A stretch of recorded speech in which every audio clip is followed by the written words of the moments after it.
Realmente, al ver las imágenes que casi a diario aparecen en nuestros televisores de las imágenes de actualidad, de guerras, esto nos hace sentir muy mal.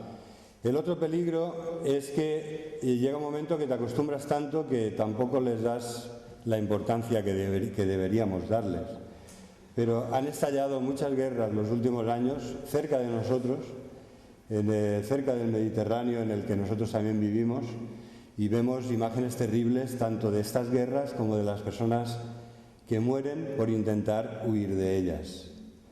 Hoy también, además, veíamos las imágenes de esa tremenda catástrofe en Colombia, catástrofe natural de tantos muertos y desaparecidos. La verdad es que vivimos en un mundo en el que, sobre todo, las imágenes de guerras, podríamos ver esto como una parábola de lo que es el pecado. Las guerras normalmente son por causas injustas, o si no lo son, porque cuando uno provoca una guerra por codicia, el otro que se defiende ya no es que sea injusto, ¿verdad? Pero sí que puede ser injusta y desproporcionada la reacción.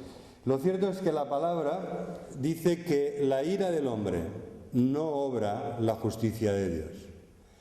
Y que muy a menudo estos rumores de guerras, imágenes escalofriantes que vemos, nos recuerdan cuando en el Evangelio Jesús dice que las guerras y los rumores de guerras son el principio de los dolores de parto, de este mundo que anuncia que necesita un gran cambio, que necesita la obra, la intervención directa de Dios.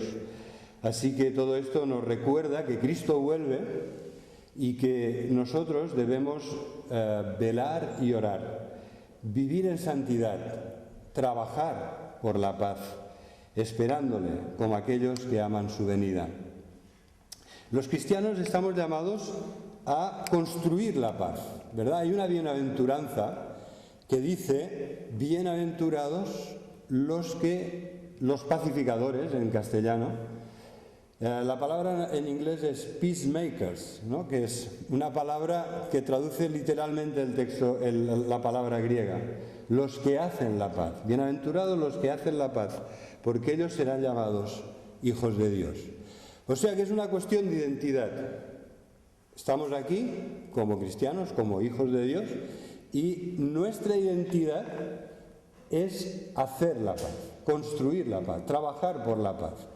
Y no lo contrario, que sería destruirla, socavarla o minarla. La Biblia nos habla mucho de esto. Hemos de orar por la paz, 1 Timoteo 2, y por los que nos gobiernan. Hemos de seguir y servir al príncipe de paz. Hemos de buscar el reino, un reino en el que podemos vivir en paz, porque el reino de Dios es justicia, paz y gozo. Hemos de proclamar el Evangelio de la paz y además hemos de llevar al mundo en el que vivimos, que no es nada fácil, pero debemos hacerlo, el mensaje de la reconciliación con Dios. Podemos vivir en paz con Dios gracias a Jesucristo, que nos ha reconciliado con Dios, y también unos con otros. Y además debemos caracterizarnos por establecer relaciones pacíficas y pacificadoras. Se tendría que decir de cada uno de nosotros, porque es nuestra identidad, forma parte de lo más esencial de lo que somos como hijos de Dios, que somos personas que traen paz, que somos personas que dan paz. Yo me acuerdo de un caso, un querido amigo mío que era un pastor estresado. Y la verdad es que las predicaciones podían ser muy buenas, pero estaba tan estresado, tan terriblemente estresado. Yo sé que debía estarlo, porque con la vida que llevaba no podía estar de otra manera, pero estaba tan estresado que a veces su temor es que la predicación, las palabras en sí no llegaran, y lo que sí que se transmitiera era el estado terrible de estrés, falta de paz en el que vivía. Realmente es todo un reto para nosotros, ser pacíficos y pacificadores, transmitir paz, que realmente nuestras vidas sean semillas de paz que germinan y dan fruto allí donde estamos. Así que me gustaría hablaros hoy de esta cuestión, ¿no? de bienaventurados los pacificadores, porque ellos serán llamados hijos de Dios, y también de que estamos llamados como pacificadores a restaurar relaciones rotas. Me parece que el lema de esta iglesia, de la iglesia de la Bonanova, el lema es agentes de restauración en un mundo roto. ¿Qué quiere decir esto?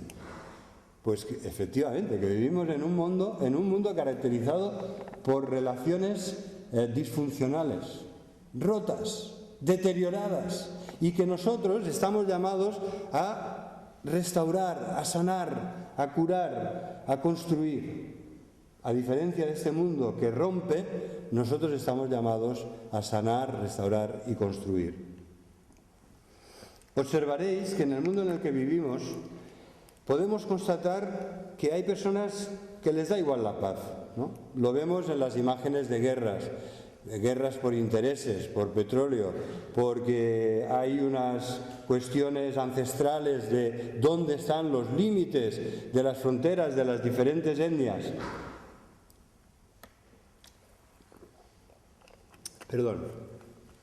Por un lado hay personas que, como os digo, viven ancladas en discordia y desamor, injusticia y odio, envidia y celos. Son incapaces de decir lo siento, de pedir perdón, de disculparse. Son incapaces de aceptar el perdón y de sentirse perdonados. ¿Cómo pueden estas personas construir la paz? Si no tienen ni paz con Dios, ni paz consigo mismo. Pero al lado de estas personas, el Señor quiere que nosotros, sus hijos, seamos instrumento de paz, entregados al amor y a la solidaridad, al bien común, dispuestas a trabajar por una iglesia y por un mundo mejor. ¿Dónde estás? ¿En qué parte estás? Yo no tengo ninguna duda en qué parte debemos estar, pero es bueno que nos preguntemos a nosotros mismos qué está aportando mi vida. ¿Realmente aporta paz, armonía, concordia, solidaridad, amor y trae bálsamo y consuelo y restaura relaciones rotas?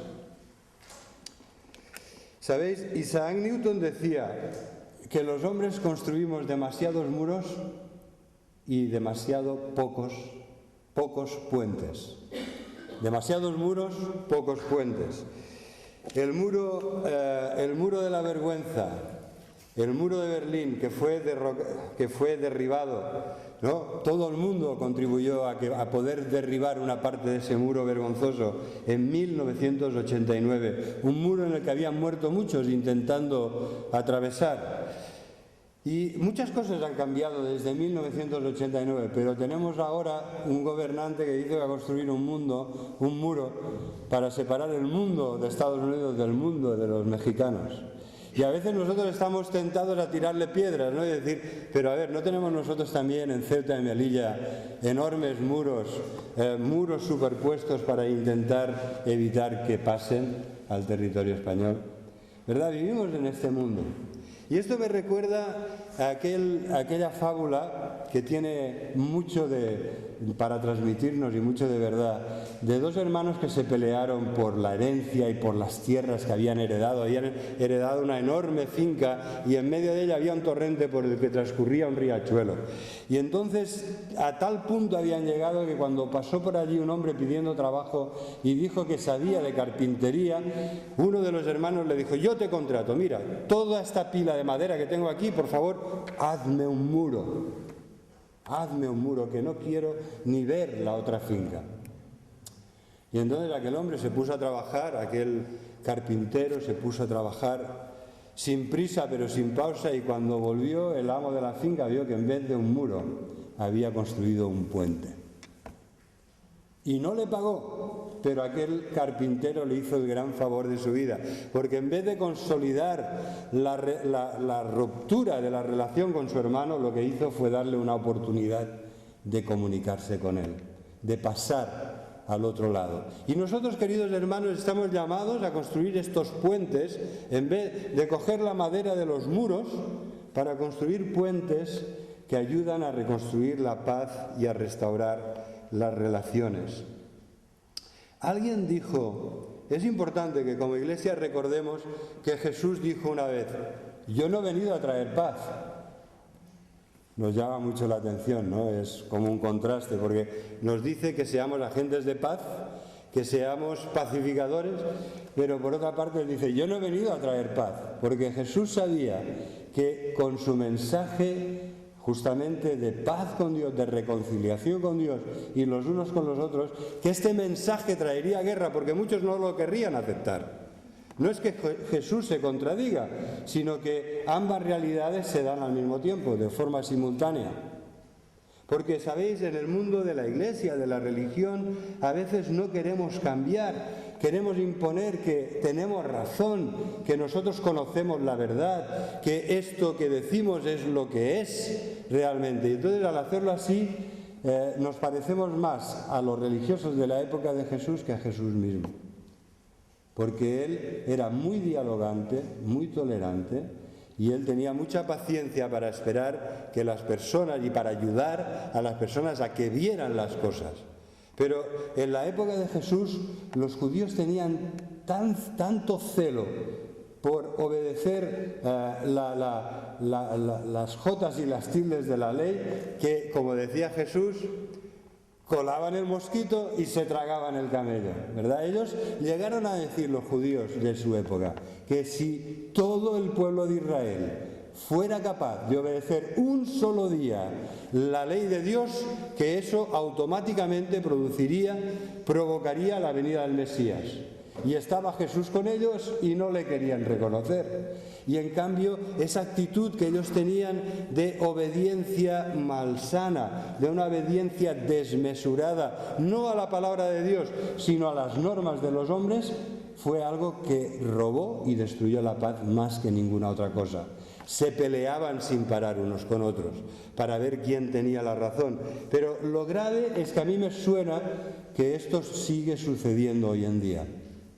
Que yo tengo razón, que no estoy dispuesto a ceder, ¿verdad? Y con esta actitud lo que hacemos, en vez de ser pacificadores, dispuestos a escuchar, a intentar entender y comprender bien a los demás, y entonces intentar llegar a un acercamiento mutuo. Porque, ¿sabéis? Cuanto más cerca estemos de Jesús, más cerca estaremos también los unos de los otros. Pero cuando tenemos una actitud radical, forzada, pedante, soberbia, de yo tengo la verdad y tú no, entonces ¿esto qué hace? Destruye la unidad de la Iglesia, destruye las relaciones fraternales que tanto le han costado a Cristo establecer. Jesús es el único que puede darnos la paz, ¿vale? Él a veces lo que nos está planteando es que ¿cómo quieres ser un pacificador si no has aprendido tú primero, a vivir en paz, a aceptar el perdón y el amor de Dios y a vivir en paz con Dios y también con los demás? A ver, nos vamos a poner de maestros de los otros para enseñarles a restaurar las relaciones, a recomponer su vida, cuando nosotros mismos no hemos aprendido. La Iglesia tiene que dar ejemplo de unidad, de paciencia, de misericordia, de convivencia. No es necesario que todos seamos iguales, ni que todos pensemos igual. No es necesario, porque el milagro de la unidad de Dios justamente es eso. Es un milagro que, siendo todos y cada uno de nosotros diferentes, Dios ha hecho una sola y única Iglesia con todos nosotros. No hace falta que las piedras sean iguales, no hace falta que los ladrillos lo sean. Se puede edificar una hermosa casa con materiales diferentes, como hacía Gaudí, ¿no? Imitando las formas preciosas de la naturaleza y mezclando diferentes materiales. Realmente nos llena de gozo ver que el príncipe de paz, aquel que es el Rey de Reyes, que ha establecido un reino de paz y prosperidad, de reposo, lleno de bendiciones de Dios. Un reino en el que Él quiere quitar todo lo que destruye la paz, el egoísmo. Y sus primos hermanos, la egolatría y el egocentrismo, ¿verdad? El mundo lo vemos desde nuestra óptica siempre. Aunque no queramos, somos un poco egocéntricos, pero por favor, hermanos, no caigamos ni en el egoísmo ni en la egolatría, que eso ya es lo último, eso ya es lo peor, porque estamos llamados a adorar a Dios, no a adorarnos a nosotros mismos, ¿no? Estamos llamados a vivir para la gloria de Dios, no para la nuestra. ¿Cuántas divisiones ha habido en las iglesias por personas que buscan su gloria y su reputación y su nombre? ¿Cómo podemos, en este mundo en el que vivimos, superar angustias y temores? ¿Cómo podemos encontrar paz en medio de tanta lucha espiritual, en medio de tantas diferencias? Pues cogidos de la mano de Jesús, justificados por la fe, tenemos paz para con Dios por medio de Jesucristo nuestro Señor. Y en esa amplia y generosa entrada que por Él hemos tenido a la gracia de Dios, que nos lo da todo, porque Dios nos da gracia sobre gracia. Y esta paz de Dios, ¿sabéis?, es el mejor restaurador de las relaciones humanas, de la paz con los demás, de las relaciones familiares, de las relaciones fraternales en la Iglesia. Así que me gustaría que veamos juntos cuáles son los pasos que debemos dar para restaurar una relación. Hemos hecho una introducción general, que hemos visto el tema de la paz y de la armonía, de las relaciones armónicas en paz en la palabra de Dios, pero ahora vamos a centrarnos y concretarnos mucho más cuáles son los pasos que debemos dar para restaurar una relación.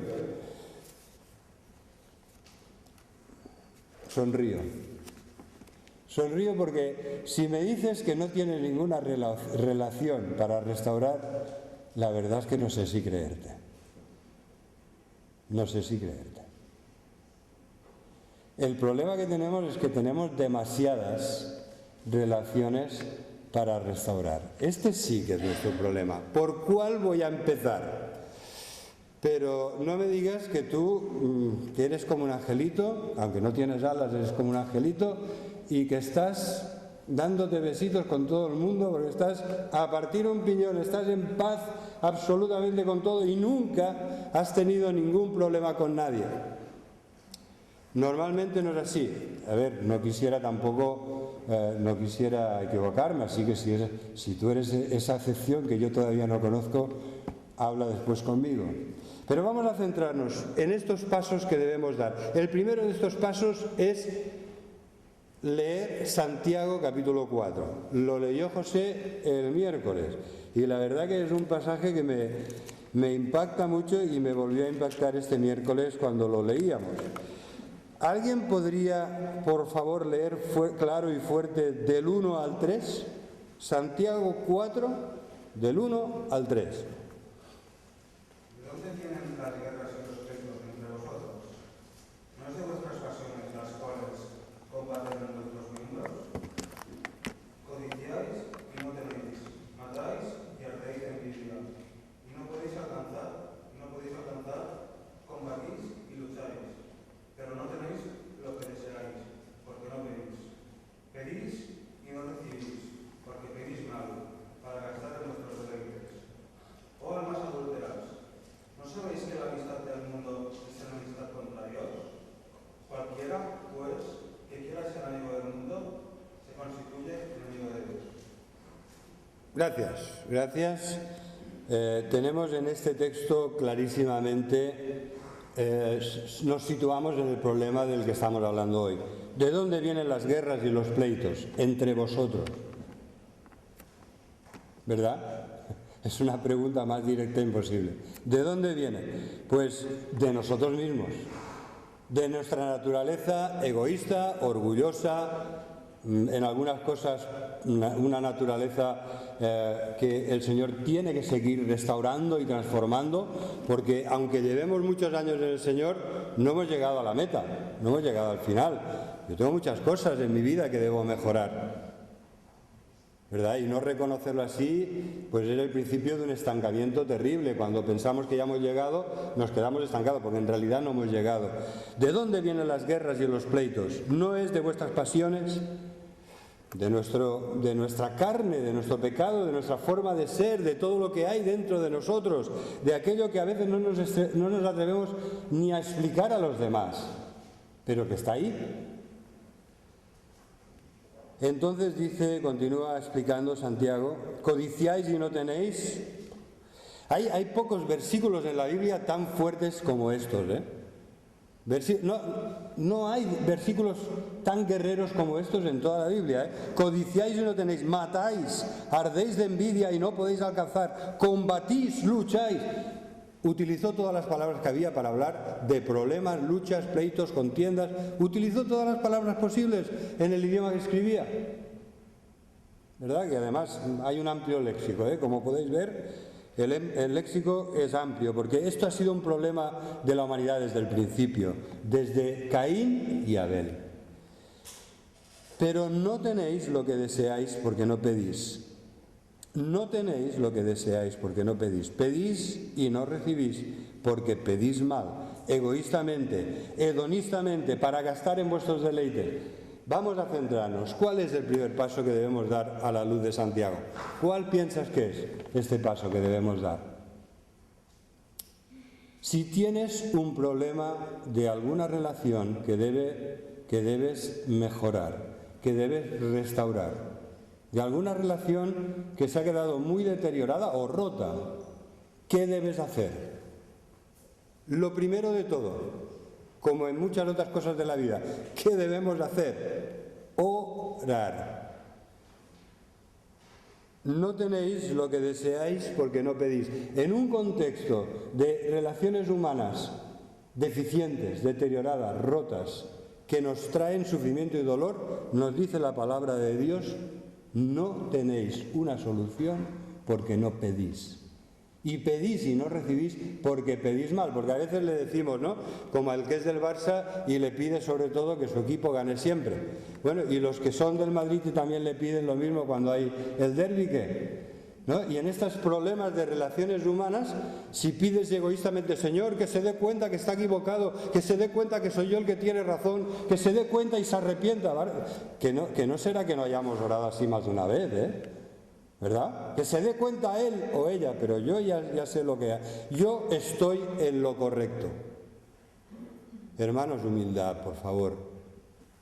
Pedimos y no recibimos porque pedimos mal. Y si queremos tener éxito en la restauración de relaciones rotas, tenemos que empezar por el principio, que es poniéndonos de rodillas y diciendo, Señor mío, ayúdame, ayúdame, porque es que no sé por dónde empezar, es que no sé qué hacer, es que no me atrevo, es que no me sale. ¿Verdad? Quizás lo primero que tiene que hacer el Señor es cambiar tu corazón para que tengas otra actitud en ese problema que estás teniendo. Así que esta es el primero de los pasos. Pedir al Señor que intervenga, orar, que nos ayude. ¿Y el segundo? ¿Cuál sería el segundo? Pues nada, sigo orando. Y 3 meses después, ¿qué hago? Sigo orando. ¿Conoces a alguien más espiritual que yo? Llevo ya 3 años y sigo orando. Hermano, aquí está fallando algo, ¿verdad? Está bien que empecemos por el principio, que es orar, pero después tendremos que hacer algo. Tendremos que tomar la iniciativa. Y aquí viene la cuestión. ¿A quién le pide Dios que tome la iniciativa? ¿A ti o al otro? ¿A quién se lo pide el Señor? ¿Al ofensor o al ofendido? ¿A quién se lo pide? O quizá a ti, querida hermana, que eres testigo de todo lo que está pasando. ¿A quién se lo pide? ¿Quién debe tomar la iniciativa? ¿Cómo lo ves? ¿Quién debería ser? El pastor, ¿no? José, dices todos. Pues mirad, el texto es así. La palabra de Dios dice que debes tomar la iniciativa tú, que debe tomar la iniciativa el otro, que la debemos tomar nosotros y que la deben tomar todos. Lo importante es que haya alguien que tome la iniciativa. Si puede ser, que el Señor te bendiga y seas tú, ¿verdad? Porque la palabra de Dios en Mateo 18 dice: ¿que te ha ofendido?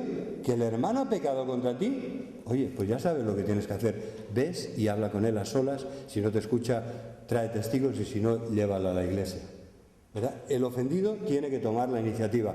¿Qué dice Jesús cuando hay alguien súper espiritual que ha pisado el cuello de otro, pero después coge una gran ofrenda y la lleva al templo para poder cumplir con su religión?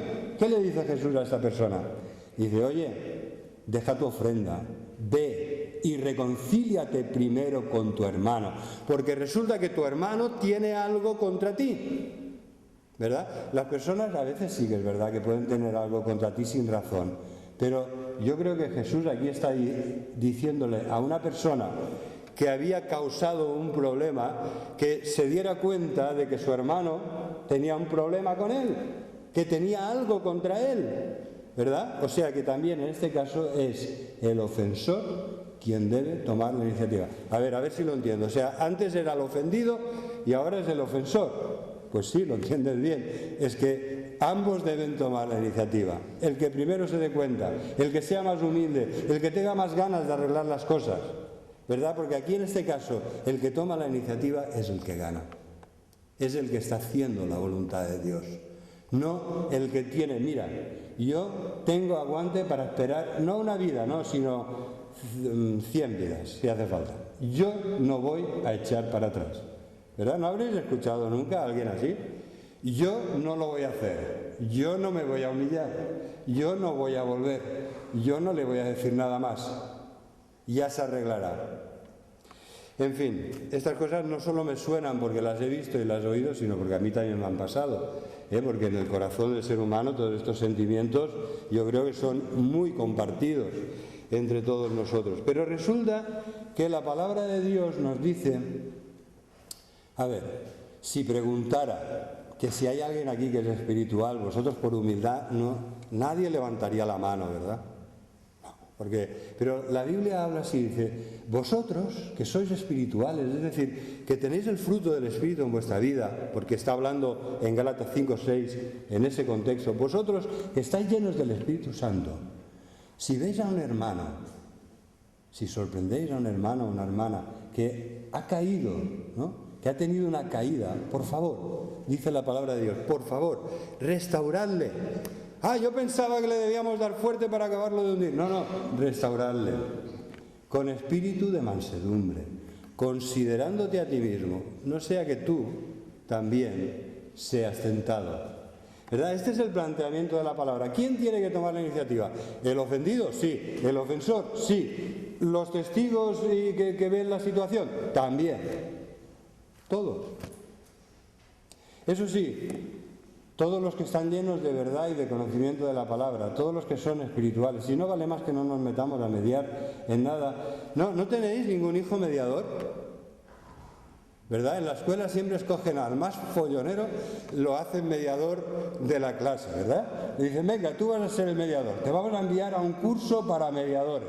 Y entonces, hermanos, en la palabra de Dios eso es más serio. Para ser mediador, el Señor dice que seas espiritual, que des en tu vida el espacio al Espíritu para que te llene, que seas lleno de conocimiento y de bondad, porque lo que quieres hacer al ir no es tener razón y demostrar que tú sabes más, sino ayudar, restaurar, que el problema sea superado. Y entonces vamos a pasar, el primer paso era orar al Señor, pídele que te ayude, el segundo, toma la iniciativa, y ahora vamos a ir a un tercero, no os lo voy a decir, vamos a leerlo, no os lo voy a decir, vamos a leerlo, en Santiago 4:11. ¿Alguien lo puede leer, por favor? Santiago 4, 11 y 12. Vaya, como que en este capítulo ya podríamos hacer el máster en esto de los pasos para la reconciliación. Hermanos, no murmuréis unos de los otros. El que murmura del hermano y juzga a su hermano, murmura de la ley y juzga a la ley. Pero si tú juzgas a la ley, no eres hacedor de la ley, sino juez. Uno solo es el dador de la ley, que puede salvar y perder. Pero tú, ¿quién eres para que juzgues a otro? Muchas gracias, muchas gracias. Aquí tenemos el tema de la murmuración, el tema del juzgar y condenar a los demás, ¿verdad? Lucas dice, lo explica muy bien en el capítulo 6, versículos 37, nos explica, no os juzguéis el uno al otro, todo lo contrario, perdonaos los unos a los otros, ¿verdad? No os juzguéis, y dice además, y no os condenéis, ¿no? Ni os juzguéis, ni os condenéis, sino perdonaos los unos a los otros. Y después explica la historia de que en la medida que nosotros juzgamos a los demás, es decir, si somos muy duros en nuestro juicio a los demás, que así te juzgará también el Señor a ti, ¿verdad? Como esta es la manera en que tú vives y quieres ser y quieres actuar, pues el Señor te juzgará a ti.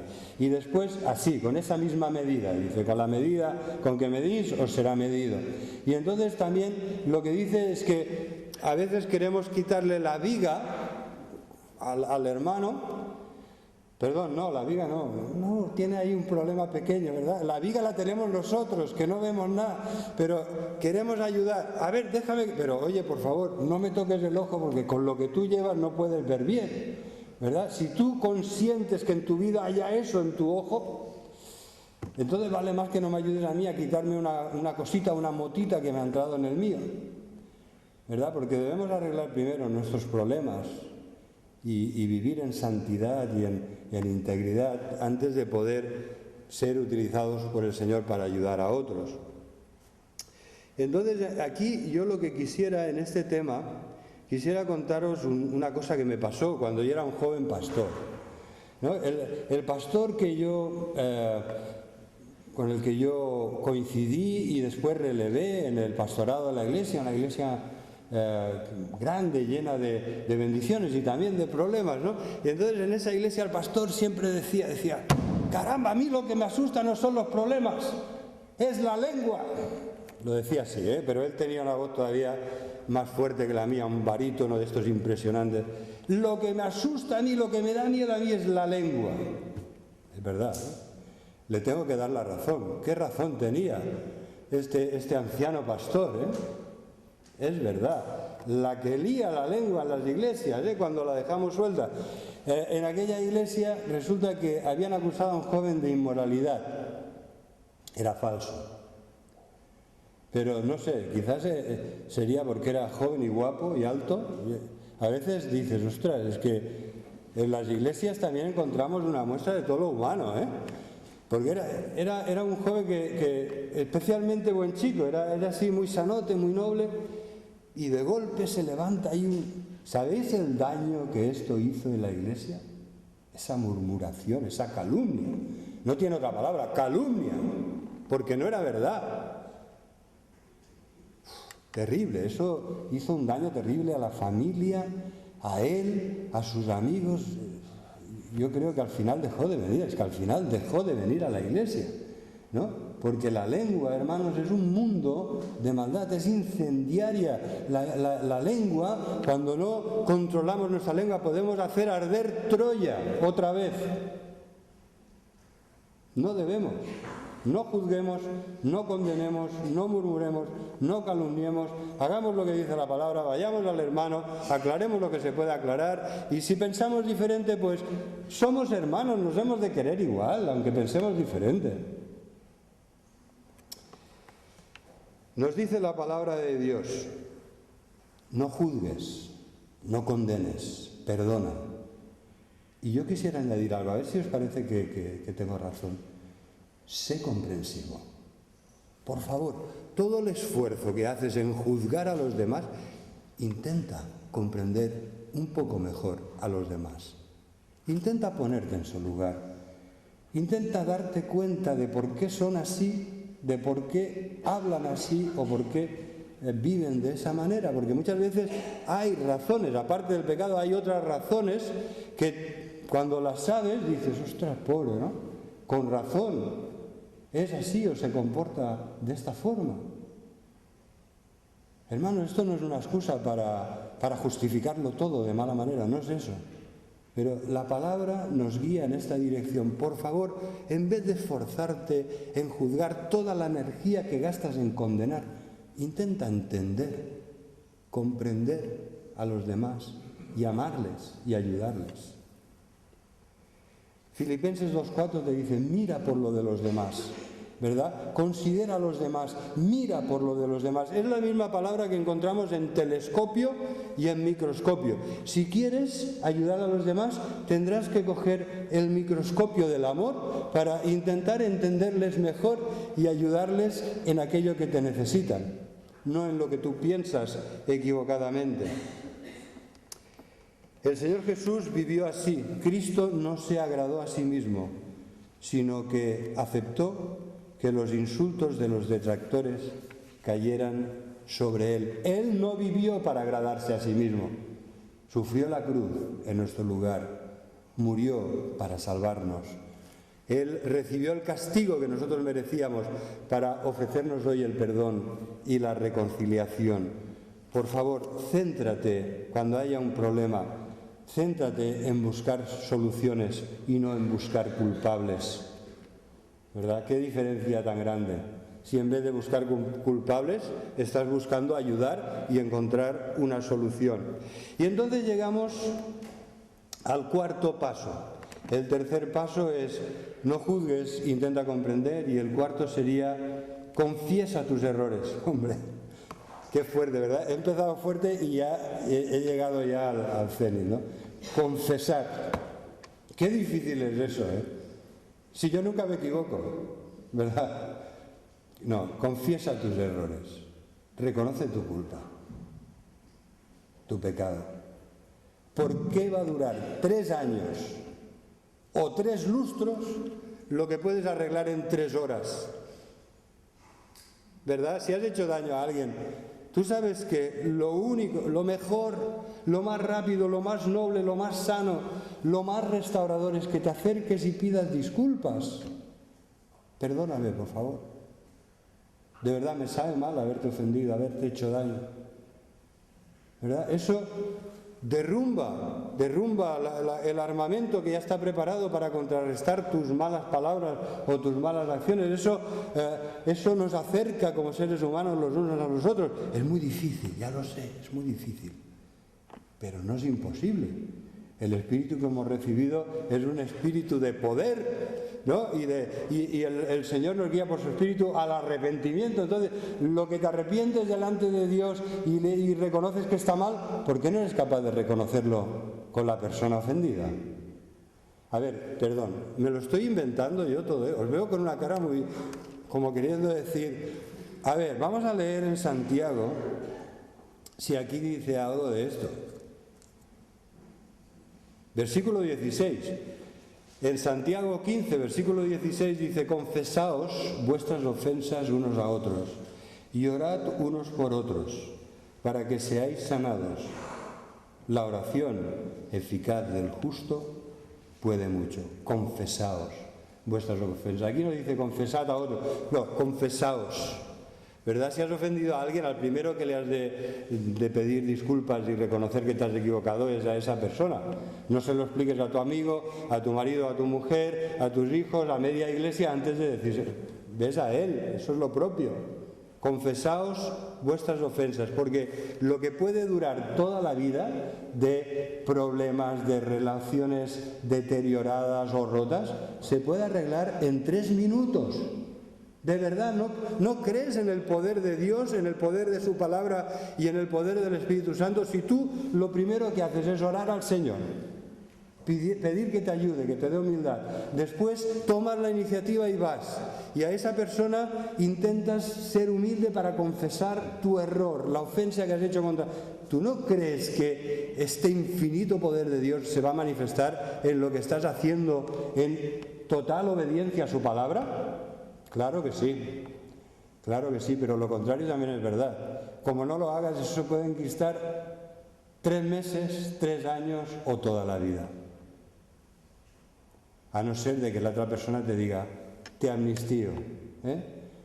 Después de todo lo que has dicho, después de todo lo que has hecho, como veo que además es que sigues en lo tuyo, en tus 13, te voy a amnistiar. Venga, va, empezamos otra vez. ¿Verdad? También se puede hacer así. De hecho, el Señor nos llama a esto. Pero, ¿por qué no hacemos las cosas como Dios manda y confesamos unos a otros nuestras ofensas? Que el Señor nos ayude, hermanos. Esto es lo que el Señor había puesto en mi corazón. Como habréis notado, no hablaba de teoría, que son lecciones que yo he ido teniendo que aprender a lo largo de los años y algunas me han costado mucho.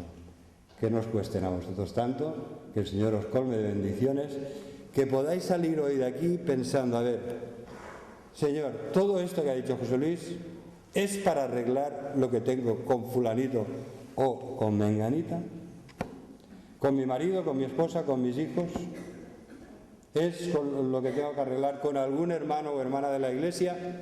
Ya sabéis que ahora vamos a pasar a unos momentos muy solemnes que nos van a recordar que para participar no solo hemos de ser conscientes de la dimensión vertical, de esta reconciliación maravillosa que hemos recibido gracias al Señor Jesucristo con Dios, sino que además también el Señor quiere que estemos reconciliados unos con otros.